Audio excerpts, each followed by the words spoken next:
Lockdown से depression बढ़ने की खबरें तो बहुत दिनों से आ रही हैं, लेकिन अब लोग इस डिप्रेशन का शिकार होना भी शुरू हो गए हैं।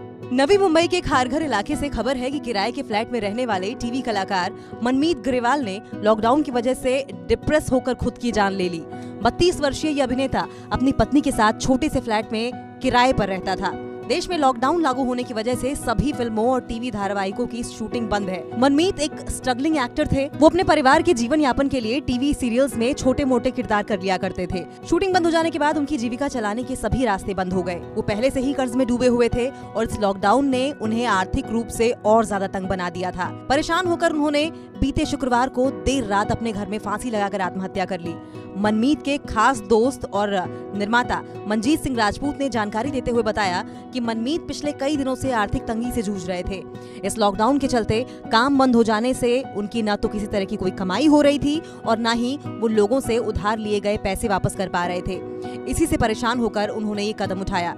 आपको बता दें कि मनमीत टीवी के शो आदत से मजबूर और कुलदीपक में काम करने के लिए जाने जाते थे। उनके दोस्त मंजीत ने बताया कि वो एक वेब सीरीज में काम कर रहे थे, साथ ही एक्टिंग स्कूल में पढ़ाते भी थे, लेकिन लॉकडाउन की वजह से सब कुछ तबाह हो। कल ही टीवी एक्ट्रेस सोनल वेंगुर्लेकर ने एक इमोशनल पोस्ट शेयर किया था और अपनी आर्थिक तंगी की कहानी बयां की थी। इस पोस्ट में वो अपने मेकअप मैन का शुक्रिया अदा कर रही थी। सोनल ने लिखा कि आज मैं अपने मेकअप मैन के साथ बात कर रही थी कि मेरे पास अगले महीने तक के लिए पर्याप्त पैसे नहीं हैं, क्योंकि कुछ निर्माताओं ने मेरे पैसे नहीं दिए जो कि लंबे समय से अटके हुए हैं।